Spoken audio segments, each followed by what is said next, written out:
Pai do Senhor, irmãos. Os irmãos, por bondade, queiram se assentar. Nós queremos agradecer a Deus uma vez mais por estarmos aqui. Ontem eu já agradeci, mas vou agradecer hoje de novo. Eu falei para a nossa irmã Tatiana e o pastor Moacir, eu não sei como é que eu vou pagar essa acolhida tão abençoada que os irmãos estão nos proporcionando. E a igreja, né, na pessoa da igreja. Eu quero agradecer a todos os irmãos. Pastor Moacir, muito obrigado por tudo. Irmã Tatiana, as meninas também, a Thalita, a Tiffany e o Mateus também. Deus possa abençoar. Feliz também de conhecer os obreiros dessa casa, os colegas. Deus possa continuar abençoando. Os nossos pastores que eu não conhecia, que Deus abençoe a todos os irmãos e parabéns pelos 9 anos. E santificai-vos, porque amanhã o Senhor fará maravilhas no meio de vós. Amém? Eu creio que o Senhor tem bênçãos tremendas para nos dar. Nós estamos falando sobre a comemoração dos 9 anos desta igreja, deste trabalho. Com certeza foram 9 anos de muitas lutas, de muitas noites mal dormidas, mas se chegamos até aqui, a gente pode agradecer ao Senhor por essa grande vitória.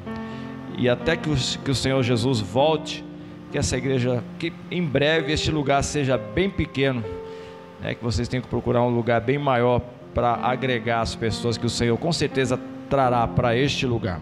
Amém? Eu queria trazer uma palavra para os irmãos. Eu quero falar uma palavra direcionada para a igreja. É o aniversário da igreja e você é parte da igreja. Os pastores são parte da igreja, os adolescentes são parte da igreja, os jovens, os anciãos, as crianças que foram para a salinha fazem parte da igreja. Você que fica no som, que fica no computador, você que toca, você faz parte desta igreja. E você foi colocado aqui como uma coluna. E eu quero falar hoje sobre os crentes que foram colocados na casa do Senhor como colunas. Tá bom? Sentadinho mesmo como você está, abra por gentileza a sua Bíblia em Gálatas capítulo 2 e versículo 9. Gálatas 2 e 9. Está logo ali depois da Epístola aos Coríntios. Diz assim: e conhecendo Tiago, Cefas, que é Pedro, e João, que eram considerados como as colunas, a graça que me havia sido dada, deram-nos as destras em comunhão comigo e com Barnabé, para que nós fôssemos aos gentios e eles à circuncisão. Paulo está fazendo aqui um agradecimento e principalmente ao reconhecimento da parte de Tiago, Pedro e João, do ministério dele e de Barnabé. E Pedro, Tiago e João, esse Cefas aqui é Pedro, eles eram considerados na igreja como as colunas, ou seja, eles eram os pastores principais.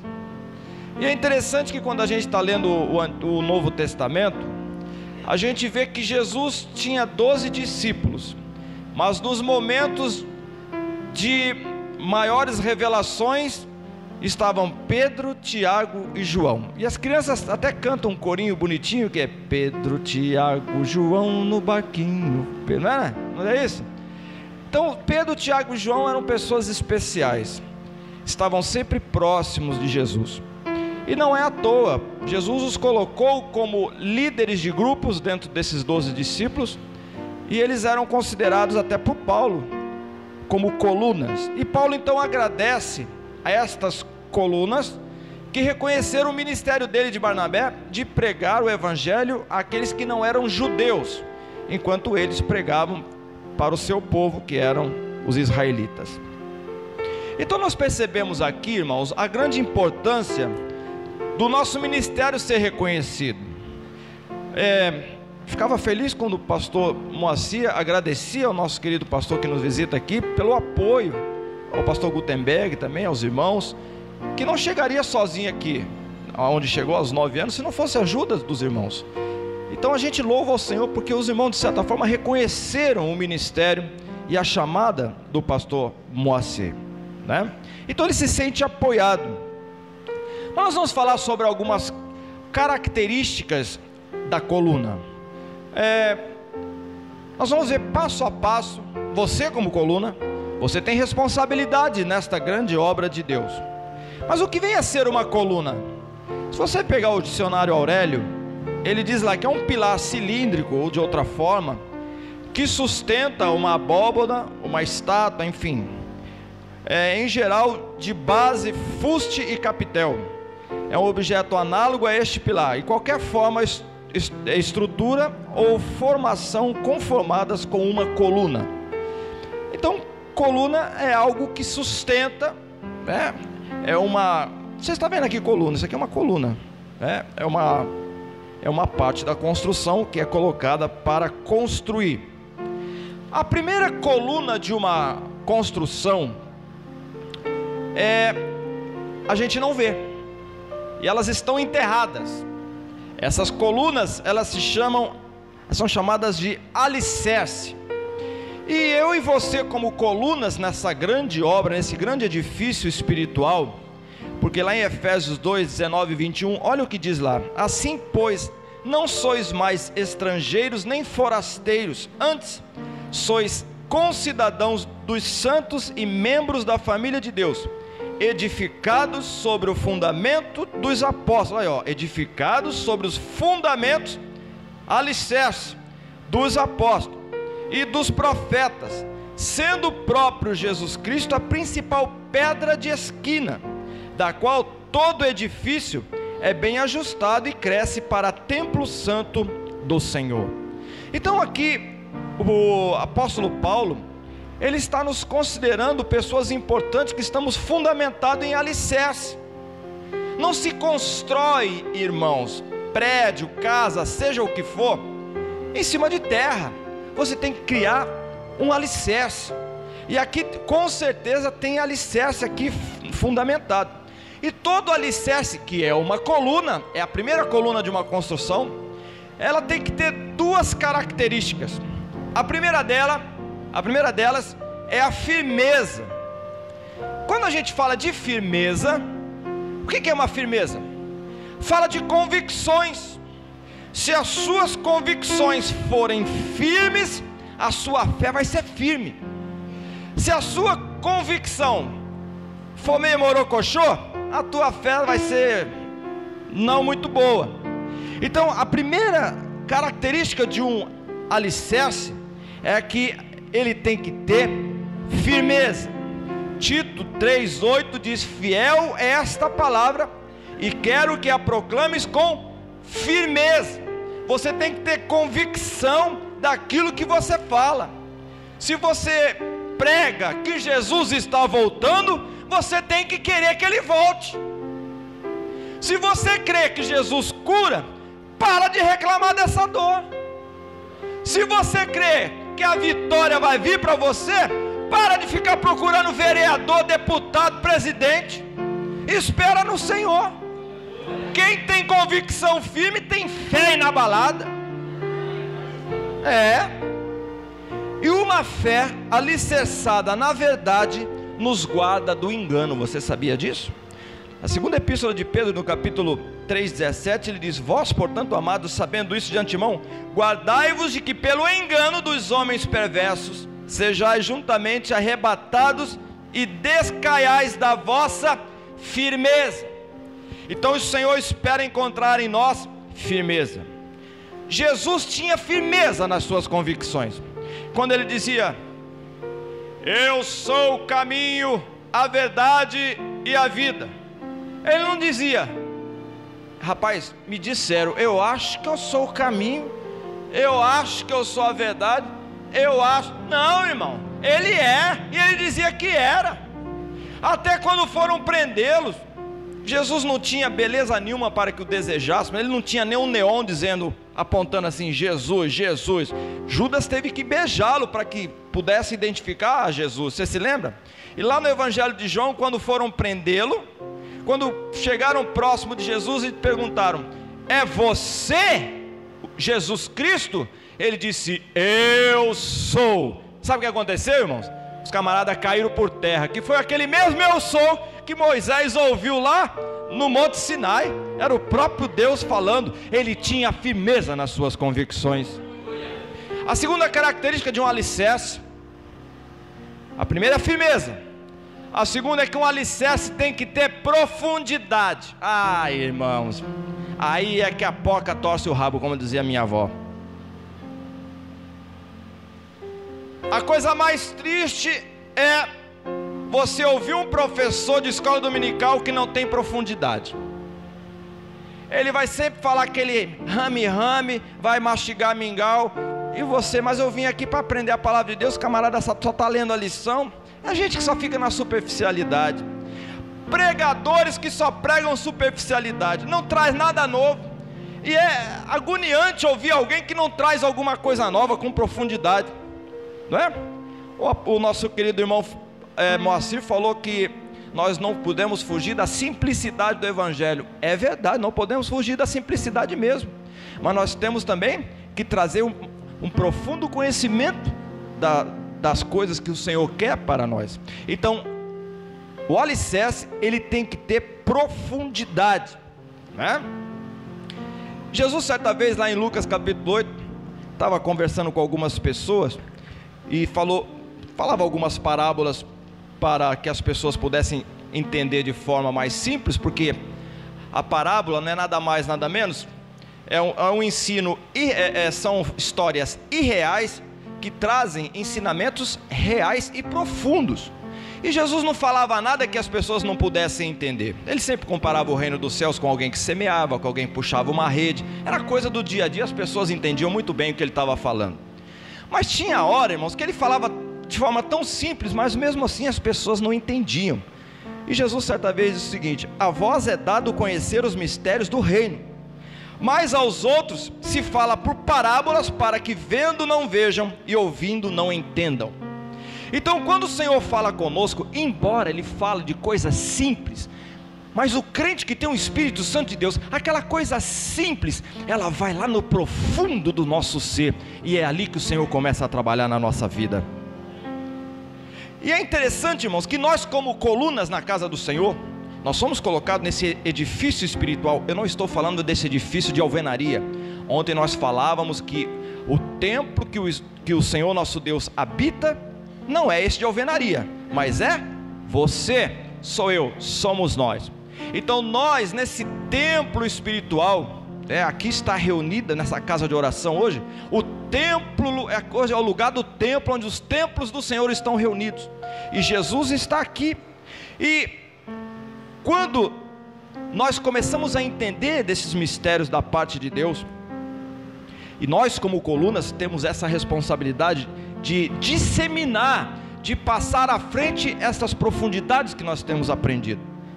Lá o apóstolo Paulo certa vez falou lá em 1 Coríntios capítulo 4 versículo 1, ele diz que os homens vos considerem, pois, como ministros de Cristo e dispenseiros dos mistérios de Deus. Você sabe o que é dispenseiro?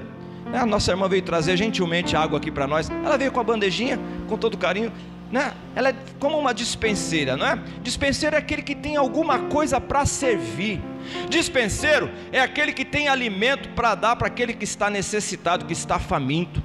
E Amós certa vez disse: olha, eis que chegará o dia em que haverá fome, enviarei fome sobre a terra, mas não é fome de pão nem sede de água não, mas é fome e sede de conhecer a minha palavra. E nós estamos vivendo esse tempo. O povo anda de um lado para outro procurando a voz de Deus, querendo ouvir a voz de Deus, e infelizmente às vezes cai num lugar aí que só estão querendo o dinheiro dele, querem o couro dele, querem o sangue, a gordura, querem a alma dele, mas não trazem salvação. Mas eu tenho certeza que neste lugar aqui se prega a palavra de Deus. Aqui nós não queremos o teu dinheiro, nós queremos a tua salvação, e esse é o foco do Evangelho. E pegando uma carona nesse versículo que nós lemos, que os homens vos considerem, pois, como ministros de Cristo. Aconteceu certa vez numa igreja, o pastor precisava que se fizesse alguma coisa lá, e pediu para um presbítero fazer, era um serviço, de repente, limpar o banheiro, ou lavar o banheiro. Eu entendo o seguinte, irmãos, nem todo diácono é um pastor, mas todo pastor é um diácono. Não é? É. Nem todo presbítero é pastor, mas todo pastor é presbítero. Nem todo porteiro, que é uma honra estar na porta da casa do Senhor, é um pastor, mas todo pastor é porteiro. Está entendendo como é que funciona no reino de Deus? O pastor então gentilmente pediu para o presbítero: irmão, o irmão pode dar uma geral no banheiro? Aí o irmão usou esse versículo: pastor, a Bíblia diz que eu fui chamado para ser ministro de Cristo. Aí o pastor perguntou: mas com base em que você fala, meu irmão? Lá em 1 Coríntios capítulo 4 versículo 1, que os homens vos considerem, pois, como ministro de Cristo. Eu sou ministro, e lavar banheiro não é coisa de ministro. Aí ele falou: já que tu está usando a Bíblia, então vamos para a Bíblia.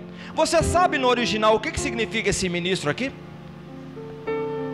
A Bíblia, quando vai tratar de ministro, porque a Bíblia, essa palavra ministro na nossa língua, significa aqueles que têm o cargo mais baixo, são os ministros, aqueles pequenos, porque os grandes são chamados de magisters.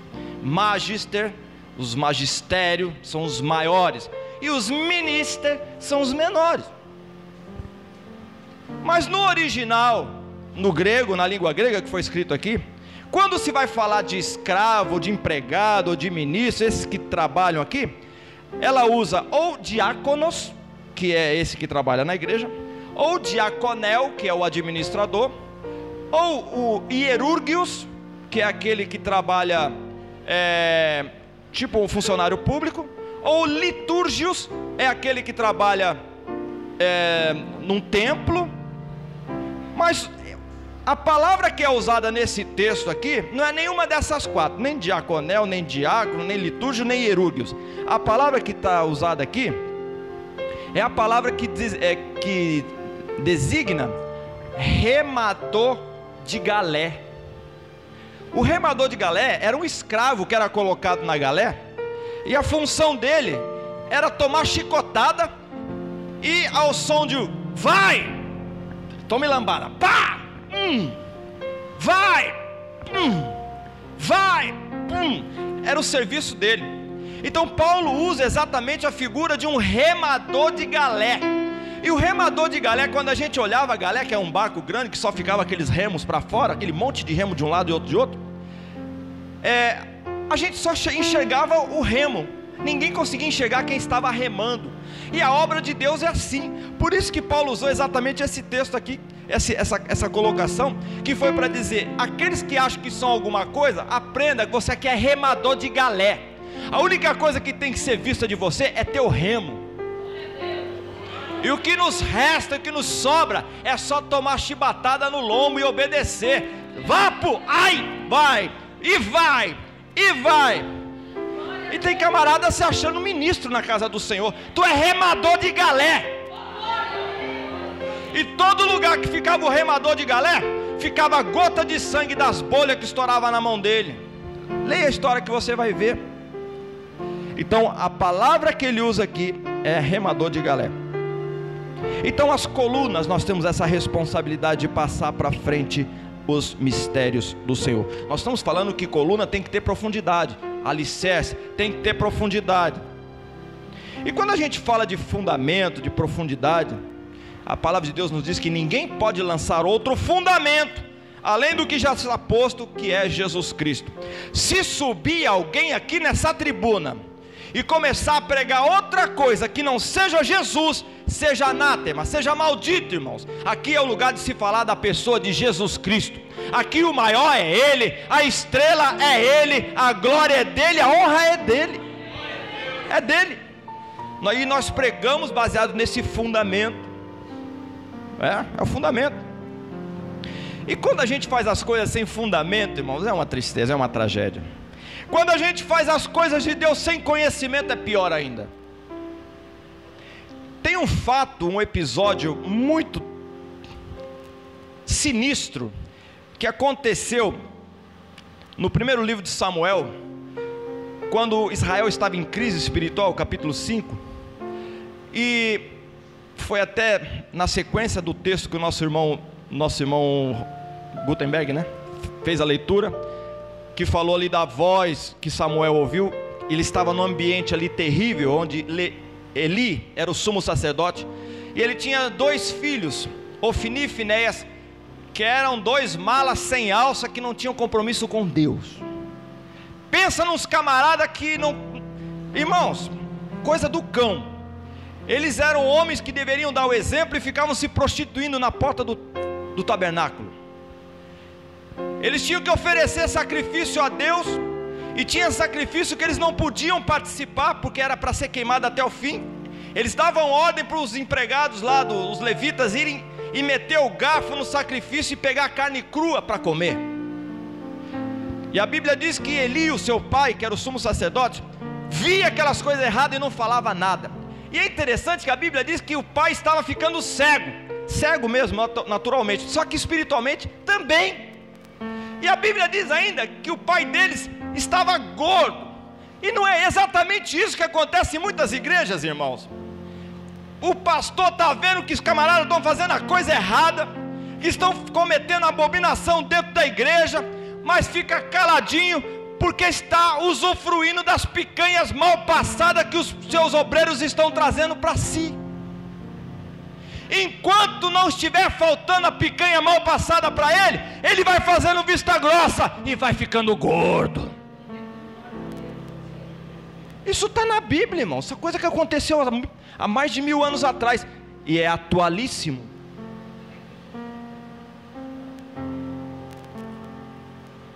Você está gordinho, mas não é teu caso não.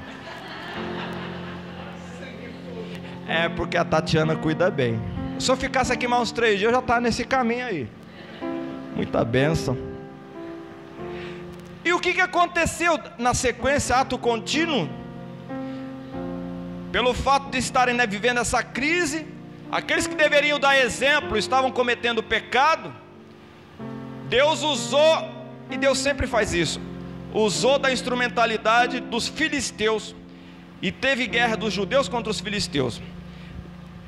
E o entendimento das coisas de Deus com esses que deveriam dar o exemplo, Ofni, Finéias e Eli, estava tão deturpado, que eles achavam que aquela arca que representava o Senhor traria vitória para eles. Eles foram para a guerra e botaram a arca na frente como se fosse um amuleto, um patuá.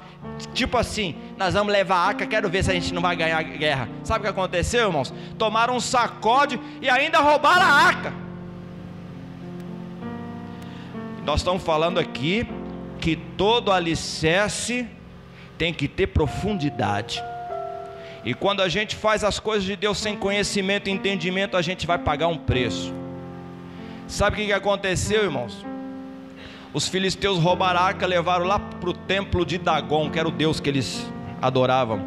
E os filisteus tinham um ditado que dizia o seguinte: quanto mais deuses, melhor. E eles achavam que aquela arca era o Deus de Israel. Ai, ai, ai.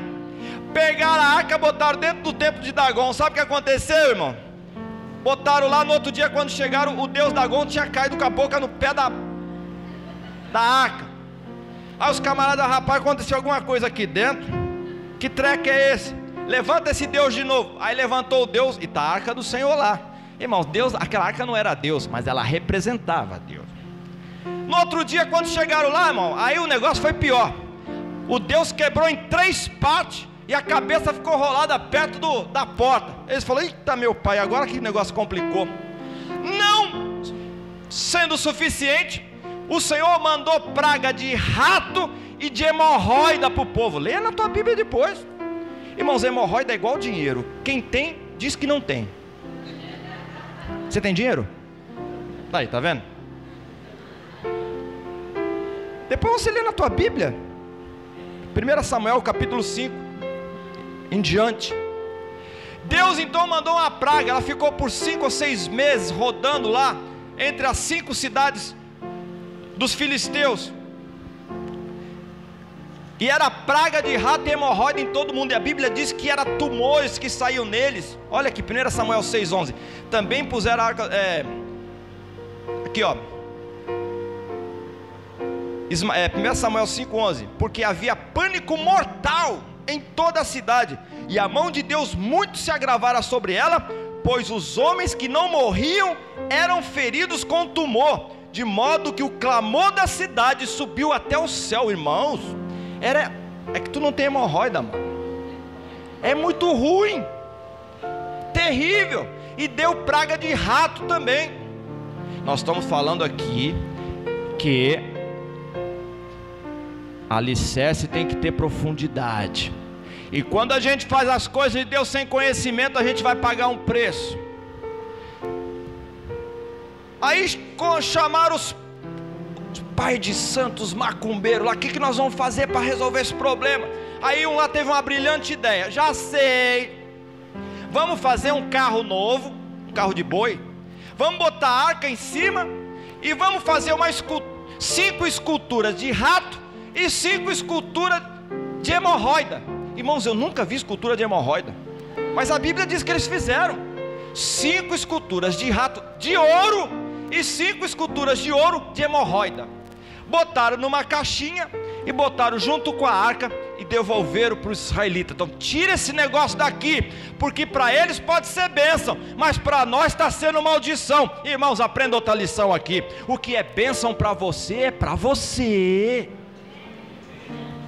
para eles vai ser maldição. O que Deus te deu é teu e é bênção, meu irmão. Não use daquilo que Deus te deu para as coisas profanas, porque Deus vai cobrar o preço.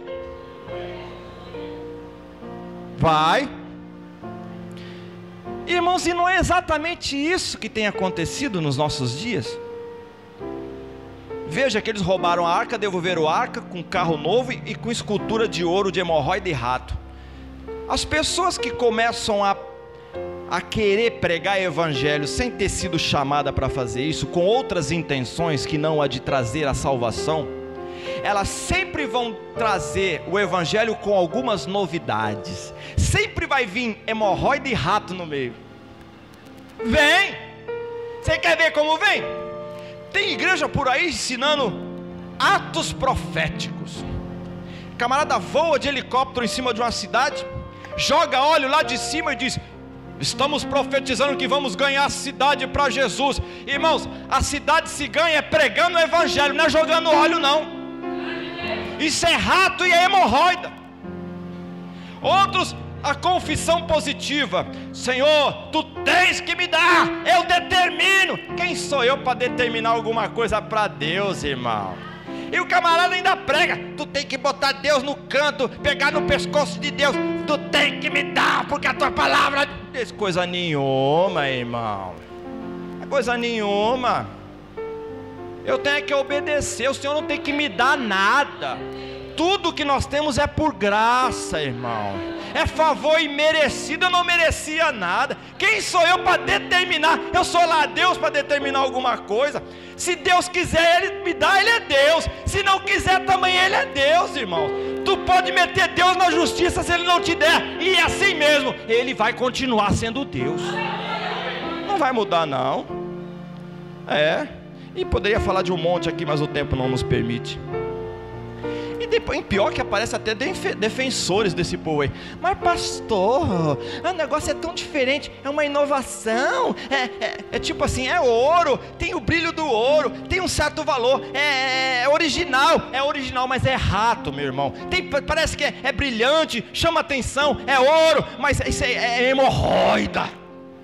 Isso não vai trazer bênção para nós não. Vamos ficar no pão quentinho que desce do céu, fresquinho, aquilo que a gente já conhece. É isso que Deus tem para nós. E o apóstolo Paulo fala lá em Gálatas mesmo: se nós mesmos, ainda que nós mesmos ou um anjo do céu descer trazendo um outro evangelho, seja este evangelho maldito. Então a primeira coluna de um prédio, de uma casa, de uma construção, são os alicerces, que tem que ter firmeza e profundidade. Tu está comendo aí? Está entendendo? Segunda característica de uma coluna: existem num edifício colunas grandes e colunas pequenas. Você sabia?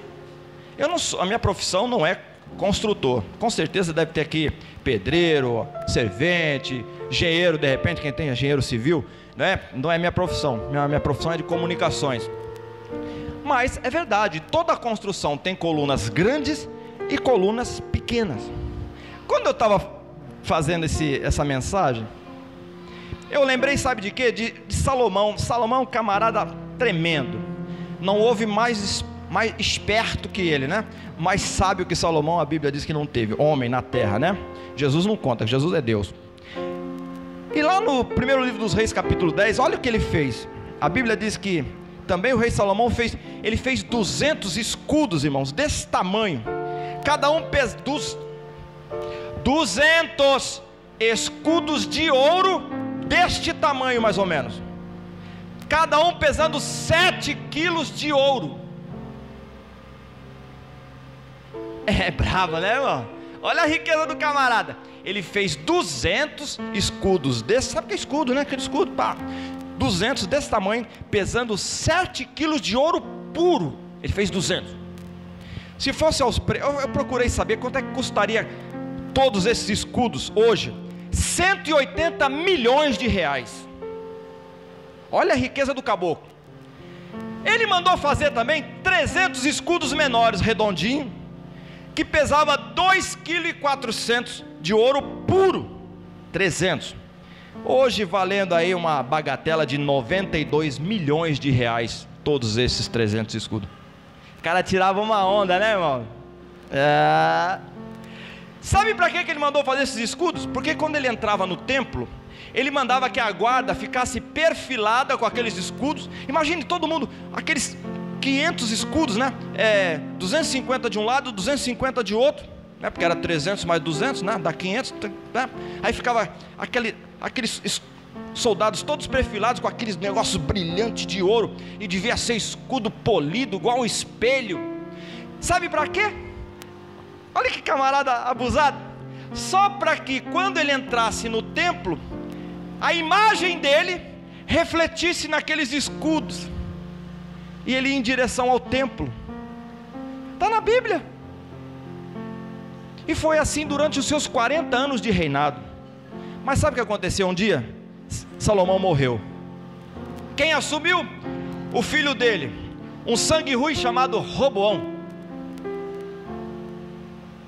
Pelo fato de ser um camarada que não queria nada com Deus, completamente trazendo tristeza para o coração do Senhor, Deus usou agora os egípcios, e veio lá um faraó chamado Sisaque, invadiu Jerusalém e roubou todos esses escudos, irmão. Roubou tudo, levou tudo embora. Aí malandramente Roboão fez o quê? Já que roubaram o escudo de ouro, vamos fazer tudo de novo, só que vai ser de bronze. Nós estamos falando que na casa do Senhor, no edifício espiritual, existem colunas grandes e colunas pequenas. Ele mandou fazer de bronze. Só que bronze não é ouro, irmãos. Bronze parece, mas não é. Tu está entendendo? O Senhor te chamou, varão, varoa que me ouve aqui nessa noite, para ser escudo de ouro aqui nesse lugar. Ou você brilha como ouro, ou não vem com esse papo de ser escudo de bronze. Mas pastor, tu parece, mas não é. Bronze, todo dia tem que passar caol, mano. Quem é de marinha sabe o que é isso? Todo dia tem que passar caol. A tua mão fica toda verde, um negócio que corrói, porque ele cria um azinabre, uma crosta verde venenosa. E é por isso que tem um monte de gente que tem jeito de crente, parece crente, mas é venenoso, porque ao invés de ser de ouro, ele é de bronze. Aqueles que foram chamados para ter um ministério de ouro, negligenciaram e transformaram o seu ministério em um ministério de bronze. Mas o Senhor te trouxe aqui nesta noite, porque Ele está te dizendo que te chamou para ser um ministro de ouro. E não importa se você foi colocado como coluna grande ou coluna pequena, o que importa, irmão, é que você reflita a glória de Deus por onde você for. Se te contenta saber, Moisés abriu o grande mar vermelho, não foi, irmão? Meu Deus, atravessar aquele mar vermelho, quem sabe 2 quilômetros, 3 quilômetros de travessia, era coluna d'água de um lado, coluna de outro lado, enquanto não passou o último boi, aquele mar não se fechou. Grande mar vermelho, ministério Moisés. Meu Deus, quem é que não gostaria de ter um ministério tipo Moisés? Eu queria. Mas aí vem Josué, né, irmão? Josué não é Moisés, mas ele também abriu, mas abriu o Rio Jordão. Ele chegou, a Bíblia diz que era tempo de enchente. Irmãos, em rio, quando tem época de enchente, o negócio é complicado. Vocês são daqui do Amazonas, sabem como é que é. E já foi milagre dobrado, já era enchente, ele mandou abrir o rio. E ele abriu o rio. Moisés abriu o Mar Vermelho, Josué abriu o Rio Jordão. Mas, irmãos, o que importa é que seja Mar Vermelho, seja Rio Jordão, faça para a glória de Deus. Existem colunas grandes e existem colunas pequenas. Toda coluna ela é colocada, alinhada e amarrada entre si no edifício. Quem vê uma coluna vê todas. E não é verdade, irmãos? Olha aqui, ó. Olha aqui, a coluna tem que estar, ó. Eu não posso conseguir, ó, tem que estar uma certinha, né? Se tiver fora, aí já é erro de construção. Mas quem projetou para ficar certinha, tem que ficar no mesmo rumo. Porque numa obra existe erro de projeto e erro de construção. O projeto é estar alinhadinha, uma na frente da outra, aonde a outra estiver, uma também vai estar. O que a gente pode aprender para a nossa vida com isso? Isso se fala de unidade de propósito. Unidade de propósito. E olha, nós estamos falando de coluna, quem vê uma vê todas. Jesus falou isso lá em João 17. Eu já não estou mais no mundo, mas eles estão no mundo, e eu vou para ti, ó Pai, Pai Santo. Guarda em teu nome aqueles que me deste, para que sejam um, assim como nós somos um. Então quem vê Jesus, vê Deus. Quem vê você, tem que ver Jesus. Se estiver vendo outra coisa que não seja Jesus em nós, tem alguma coisa errada, irmão. Não é erro de projeto não, porque Deus projetou tudo certinho. Vai ser erro de execução. Eu é que estou fazendo a coisa errada. E é interessante, né, irmãos? Quando a gente fala de estar ligadinho, alinhadinho, amarradinho uma na outra, já vem na mente lá quando Jesus falou: eu sou a videira verdadeira e vocês são os ramos. Todo ramo que dá fruto, ele corta para que dê mais fruto. Isso é coisa de doido, né, irmão? O pobrezinho do raminho já está dando fruto, e aí ele manda cortar o que está dando fruto. Isso é coisa de doido, irmão. Deixa o bichinho quietinho, ele está dando fruto. E aquele que não dá fruto, arranca e queima. Bem-vindo ao Evangelho, tá? É isso aí mesmo. Aquele que está dando fruto é para cortar. Esse cortar significa raspar. Porque quando você corta e raspa, você aumenta a potencialidade daquele ramo, daquele galho, de produzir mais frutos. E crente, quando está produzindo, irmão, não é verdade isso, irmão? Quando a gente quer fazer mais a vontade de Deus, quando nós queremos mais nos aproximarmos de Deus, parece que as coisas começam a dar mais errado. Quanto mais santo eu procuro ficar, mais a fúria aumenta contra a minha vida. Às vezes já tem alguns rapazes novos, né? Os meninos estão começando agora. Pastor, depois que eu vim para a igreja, parece que as coisas pioraram. E tem umas igrejas mentirosas e colocam na placa: pare de sofrer. Mentira. Se vem para cá é que tu vai sofrer mesmo, irmão. Vai. Ah, mas agora eu estou dando fruto. Raspa ele, corta ele, faz ele sofrer. Mas Senhor, o que é isso? É para que ele produza mais fruto. Porque se deixar você a pampa, meu irmão, tu desvia. Aí de vez em quando Jeová manda uma prova, manda você no vento. Mas vento é para te levantar, é para fazer você desenvolver espiritualmente. Não é aquele desenvolver lá do centro espírita de onde eu vim, não, hein? Vai para a mesa branca, desenvolveu. Não é esse não. É desenvolver no sentido de intelectualmente, de graça e sabedoria na presença do Senhor. E Jesus disse: aquele que está na videira e produz, e tem aquele que está e não produz. Que coisa tremenda, né? Há um mistério aí. Está e ser frutífero, e está e não ser frutífero. Coisa terrível. Mas o Senhor nos chamou para sermos frutíferos na sua presença. Mas como é que a gente vai produzir, irmãos? Como? Mateus capítulo 7, Jesus fala assim: todo aquele que ouve as minhas palavras e as pratica, as põe em prática, assemelhá-lo-ei ao homem prudente que construiu a sua casa sobre a rocha. Veio a chuva, os ventos e os rios sobre aquela casa. É muita prova, né, irmão? Tá vendo aí? É muita prova. Vem chuva, chuva é provação de Deus. Vem vento, vento a gente não vê, são provações espirituais do inimigo. E rios são coisas que a gente vê, provações humanas. Mas como ela está na rocha, ele vai abalar, vai dar uma tremida, mas ela vai ficar inteirinha porque ela está na rocha. Por outro lado, aquele que ouve e não põe em prática, ou não realiza, o verbo grego aqui é realizar, é colocar em prática, é trazer à existência aquilo que não existe. Aquele que ouve e não pratica, vou assemelhar o homem que construiu a sua casa sobre areia.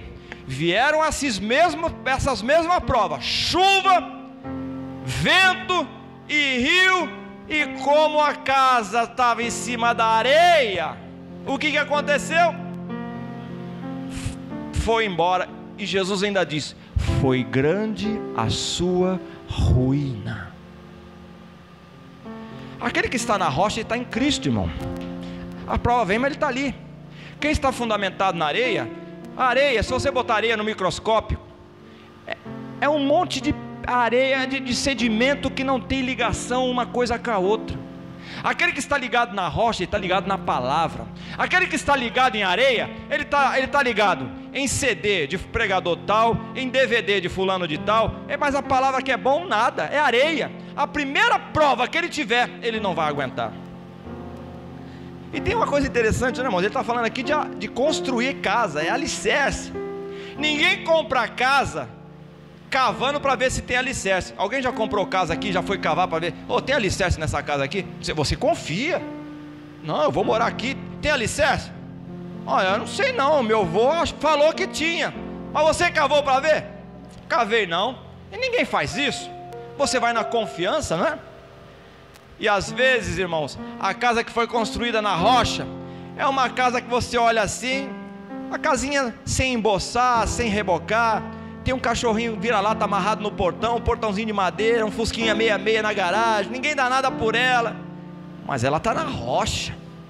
Por outro lado, a casa que foi construída na areia, quem sabe, tem um pitbull bem alimentado lá, amarrado, uma amurada de blindex, uma BMW na garagem, uma piscina aquecida nos fundos.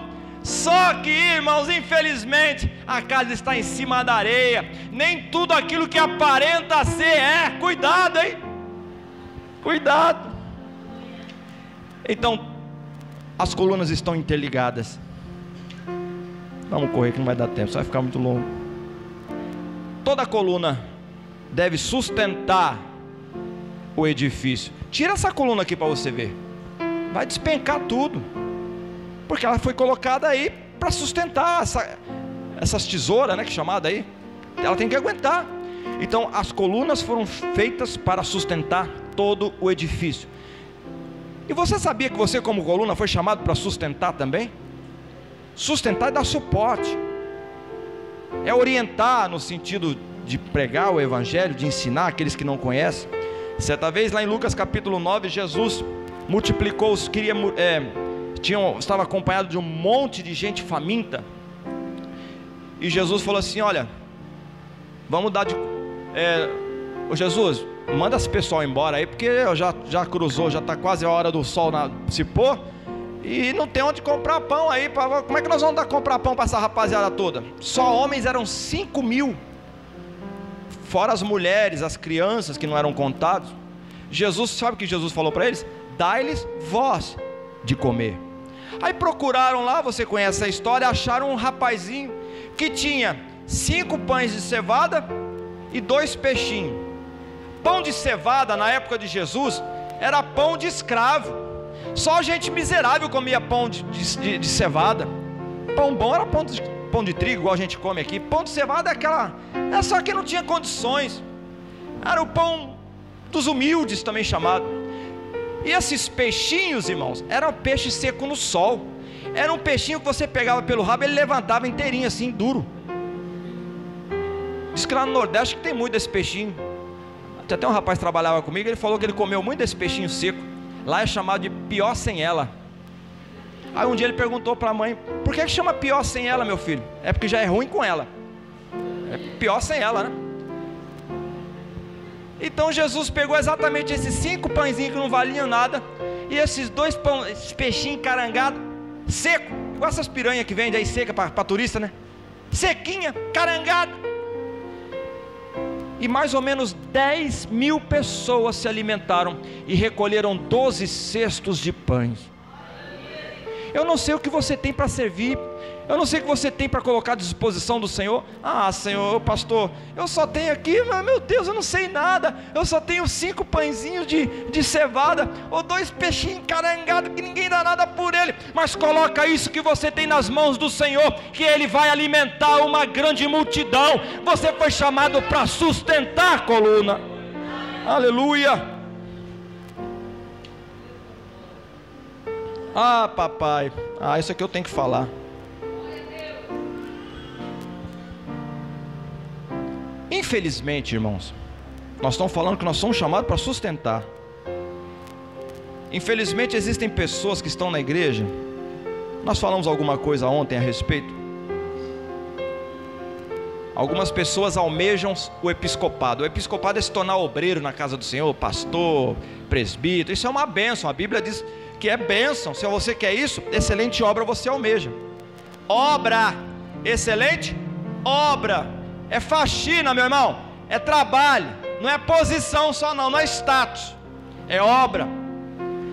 Só que infelizmente, existem pessoas que querem fazer parte do ministério, simplesmente porque gostam da renda. Está errado. Outros oferecem como cabide de emprego. Isso aqui não é partido político, irmão. Isso aqui é obra de Deus. Ou você foi chamado para ser obreiro, ou você não foi. Eu não posso fazer uma chamada para você, ainda que você seja bonitinho, loirinho de olho azul, ou marrom bombom lindinho. Eu não posso fazer isso. Ou você tem chamado, ou você não tem. Outros, a despeito de qualquer coisa, acham que ser pastor é uma capitania hereditária que passa de pai para filho. Irmãos, o meu maior desejo, sinceramente, é que meu filho um dia seja pastor. Eu tenho, qual é o obreiro que não quer isso? Isso é um sonho, mas não quer dizer que eu sou pastor, meu filho tem que ser pastorzinho, não. Se ele não tiver chamada, não sou eu que vou separar. Deus vai ter que me mostrar que ele é pastor. Infelizmente estão fazendo isso dentro das igrejas, pai passando para filho que nunca teve chamada na vida. Não estou dizendo que filho não tem pastor. Existem filhos, inclusive, que têm chamada maior do que até o do pai. Nós temos exemplo disso até na nossa denominação. Mas isso não é uma regra. Outros querem ser obreiro porque eles querem poder. São adoentados pelo poder. Outros fazem da igreja uma grande teta onde todo mundo tem que mamar. Isso aqui é obra de Deus, irmão. Nós é que fomos chamados para sustentar. Não é a igreja que tem que me sustentar. Eu fui chamado para sustentar a igreja. Agora tem uma coisa, irmãos. A gente, quando vê a história de Noé, que ficou 1 ano e 1 mês dentro daquela arca, acho que você não parou para pensar. Se perguntasse para alguma irmã que se gostaria de ser candidata à esposa de Noé, Aquela mulher sofreu, irmã. Sofreu. Aquela sofreu. 1 ano e 1 mês limpando cocô de bicho. E era cocô, hein? Era muita sujeira. Você imagina uma coisa. Viaje comigo para aquela época, eles dentro da arca. O mau cheiro que tinha dentro daquele negócio. Só tinha uma janelinha, irmãos. A porta foi travada por fora. Só tinha uma janelinha. Onde saiu a pomba, primeiro saiu o corvo, depois saiu a pomba. Imagina o cheiro lá dentro. 1 ano e 1 mês naquele cheiro horrível. Mas a arca era o lugar da salvação. Deixa eu te falar uma coisa aqui. Na autoridade do Espírito Santo de Deus, nós estamos vendo muita coisa errada nessas arcas que estão por aí. A arca, às vezes as coisas acontecem nessa arca chamada igreja evangélica por aí. O mau cheiro é tão terrível que nos causa náusea. Mas irmãos, ainda que dentro lá da minha igreja no Rio de Janeiro tem problema, eu sei que aqui também tem problema, onde tem ser humano tem problema. Mas irmãos, pelo amor de Deus, ainda que tenha problema dentro da nossa arca, permaneça na arca, porque dentro da arca tem salvação. Não saia da arca por nada. Não saia. Nós, colunas, fomos chamados para sustentar. Toda coluna tem que ser íntegra para a segurança de todo edifício. Quando uma construção começa a rachar, a culpa não é do tijolo não. A culpa é da coluna que deu a coluna saiu do lugar. Ou aconteceu algum problema no solo lá embaixo, lá no alicerce, ela deu uma mexida, começou a trincar e o prédio está correndo perigo. Varões, pastores, presbíteros, nós fomos chamados como coluna da casa do Senhor. Se nós fraquejarmos, a construção vai por terra abaixo, meu irmão. A responsabilidade muito grande sobre as nossas costas. Eu me lembro quando na palavra de Deus diz que lá no 2º livro dos Reis, capítulo 2, Eliseu chega lá em Jericó.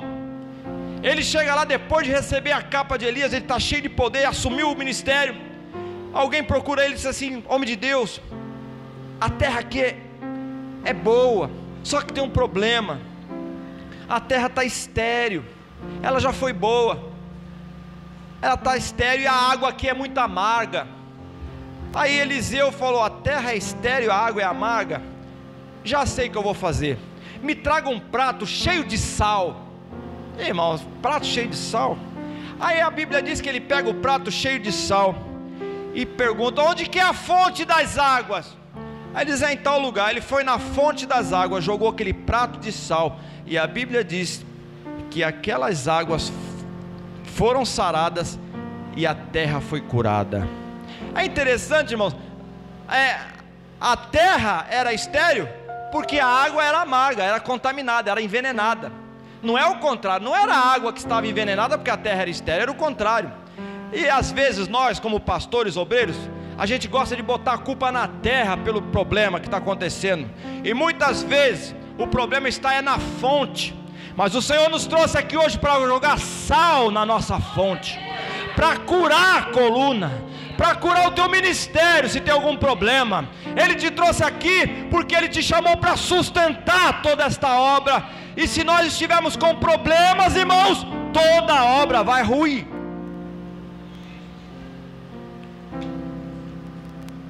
Nem toda a coluna aparece no edifício. Você sabia? Tem muita coluna que está escondida. Uma vez eu fui lá em São Paulo, na estação do metrô, Estação da Sé, é a maior estação de metrô do Brasil. Eu achei interessante uma coisa. Quando você entra na parte, ela é bem profunda, tem uns 3 ou 4 andares. Lá em cima tem umas coluninhas pequenas. Aí conforme você vai descendo, irmãos, lá embaixo tem umas colunas enormes, não dá nem para abraçar, não tem como, tem uns 5 metros de diâmetro ou mais. Cada coluna gigante, monstra mesmo. Mas quem está lá em cima não sabe que existem essas colunas escondidas lá embaixo. Tu está entendendo o mistério? Nem todas as colunas foram chamadas para aparecer, meu irmão. Se você foi chamado para ficar no escondido, se você foi chamado para não aparecer, glorifica o nome do Senhor, glorifica ao grande arquiteto, ao Senhor nosso Deus, que Ele te colocou no lugar certo. Sabe por quê? Coluna não escolhe o lugar que quer ficar, ela fica no lugar onde o construtor bota.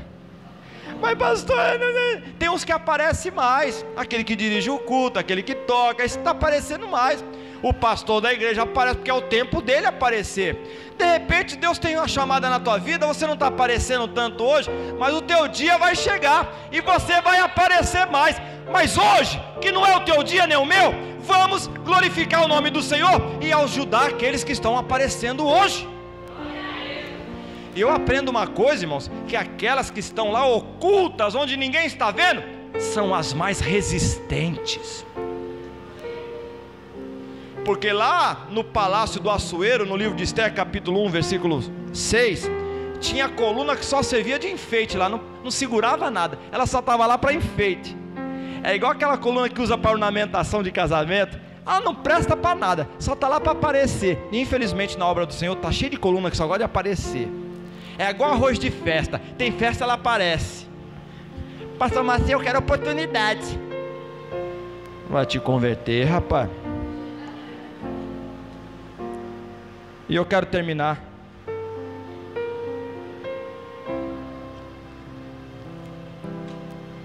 Depois que a coluna é colocada na construção, não pode mais tirá-la da posição.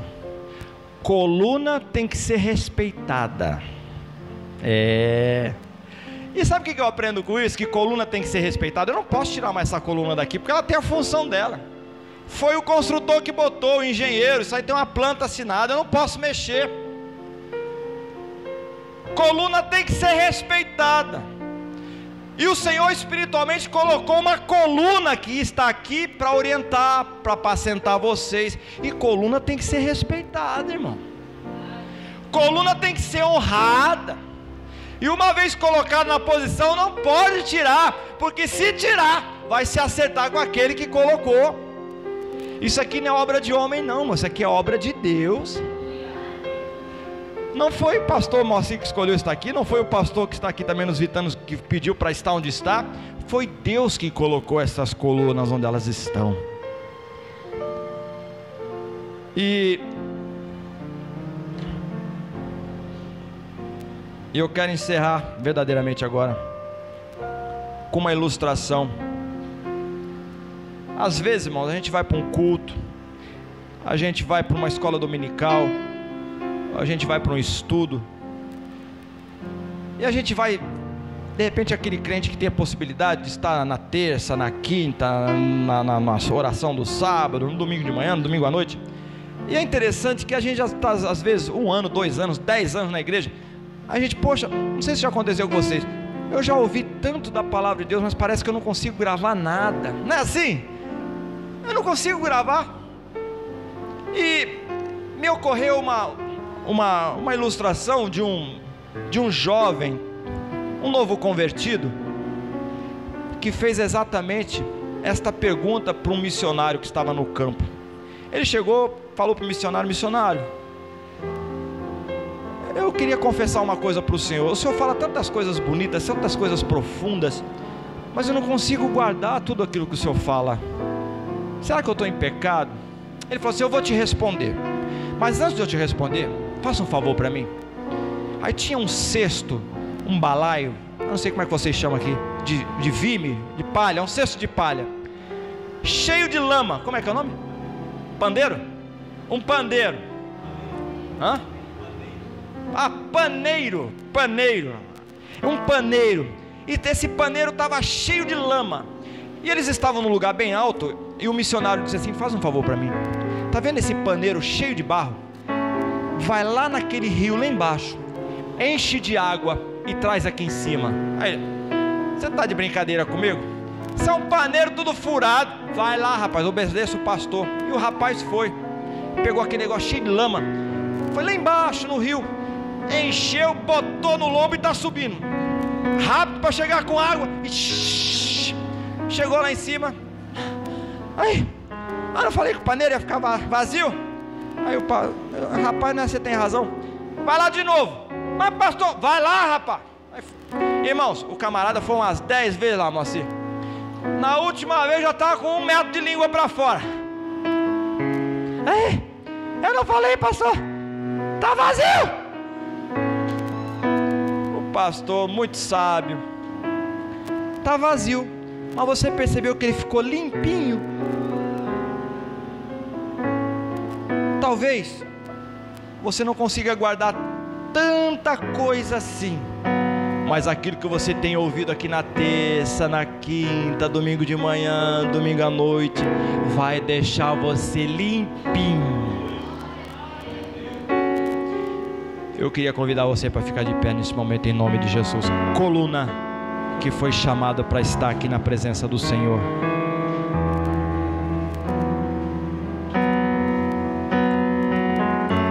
Em Apocalipse capítulo 22, João diz assim: quem é injusto, faça justiça ainda. Quem é imundo, que cometa imundícia ainda. Mas parece que daqui a pouco ele sente algo de Deus. Não que ele não tivesse sentido para falar isso que eu falei antes, mas ele, mais voltado para aquilo que ele queria que nós aprendêssemos. Ele fala: aquele que é santo, santifique-se ainda. Aquele que é limpo, limpe-se mais.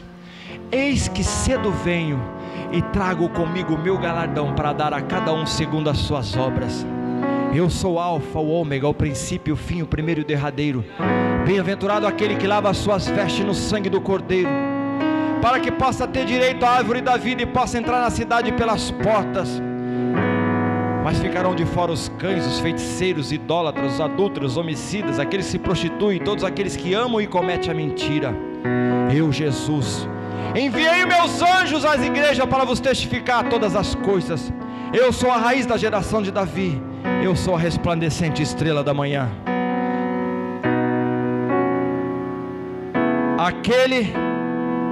O Espírito e a noiva dizem: vem. Aquele que ouve diz: vem. Aquele que tem sede, venha. E quem tiver sede, tome da água da vida. Quem sabe você que entrou aqui nessa noite tem passado por momentos difíceis, tem passado pelo vento, pela chuva, pela força do ímpeto dos rios, das provações desta vida. Mas o Senhor te trouxe aqui para te dizer: olha, meu filho, minha filha, eu não vou te livrar desse vento aí não, mas eu vou te livrar no meio desse vento. Quando você achar que você vai estar sozinha, eu vou estar pisando com você nesses espinhos, porque eu sou o Senhor que te chamou. E o Senhor que te chamou está aqui uma vez mais nessa noite. E Ele te chamou para sustentar a obra. Ele te chamou para ser referência. Ainda que no meio do vento, da dificuldade, da prova, da tribulação, da luta, Ele prometeu que estaria conosco todos os dias, até a consumação dos dias.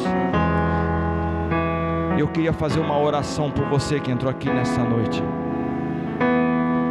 Santificai-vos, porque amanhã o Senhor fará maravilhas no vosso meio. O Senhor te chamou para ser separado para Ele. Eu vim aqui para orar por você, para ser bênção na sua vida uma vez mais. Eu queria orar por você que entrou aqui nessa noite, que está passando por um grande problema, está passando por dificuldade, tem pensado em desistir. Mas o Senhor, quando pegou aquela cruz nas suas costas, em nenhum momento Ele pensou em desistir, porque Ele olhava a mim e olhava para você. E Ele derramou até a última gota do sangue dEle naquela cruz, para que nós pudéssemos nos alegrar de termos a vida eterna hoje. Teremos aflições neste mundo, sim, Jesus disse: no mundo tereis aflição. No mundo vocês vão passar prova. No mundo muitas vezes vocês vão passar dificuldade. Mas tem de bom ânimo, porque eu venci o mundo.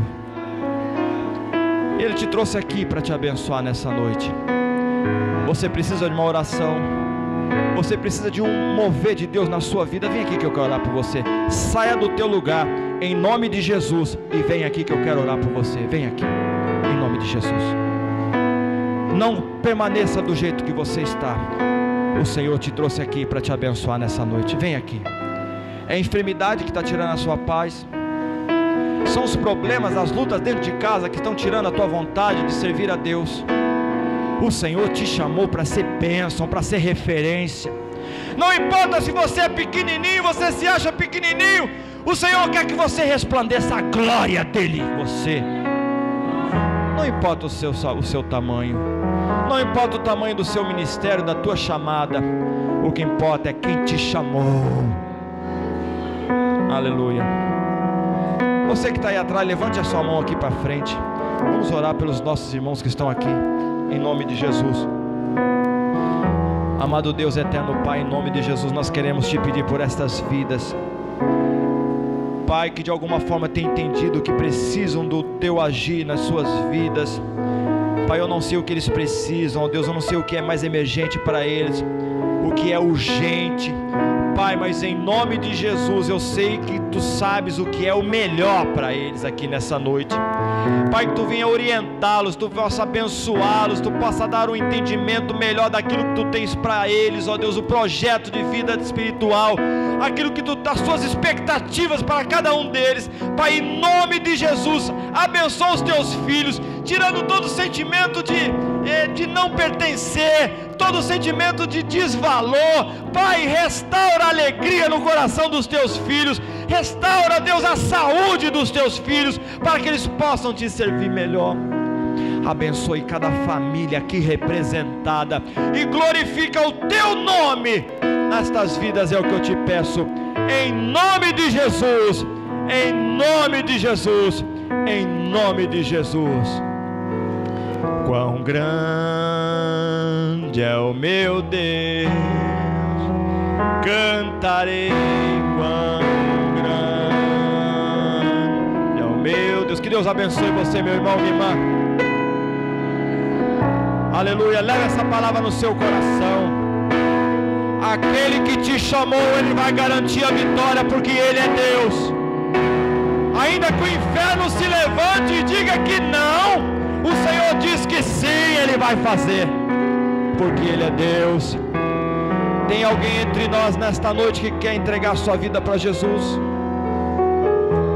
De repente você entrou aqui, foi convidado, você ouviu a palavra que foi pregada. Eu não preguei mais do que o Evangelho aqui, um Evangelho simples. Você quem gostaria de entregar sua vida para Jesus nesta noite? Pastor, eu quero dar uma virada. Eu entendi que eu preciso tomar uma posição, uma atitude, e eu quero entregar minha vida no total para Jesus. Você gostaria de entregar sua vida completamente para Jesus hoje? E deixar o Senhor traçar o seu futuro do jeito que Ele quer? Provérbios capítulo 16, versículo 1 diz assim: do homem são as preparações do coração, do homem são os projetos, mas de Deus a resposta final. Sabe o que ele está dizendo? Você pode escolher fazer A, B, C, D, E, F, J, K, lambda, iota, Aleph, Bet, botar todos os alfabetos, todos os idiomas. Você pode escolher fazer o que você quiser, mas no final vai fazer o que eu quero. Mas não se preocupa não, meu irmão, porque o Senhor vai fazer sempre o melhor para nós. Você quer entregar sua vida para Jesus nessa noite? Tem alguém? Não? Que o Senhor possa dar uma outra oportunidade. Deus abençoe os irmãos. Muito obrigado pelo carinho. Obrigado, pastor Moacir.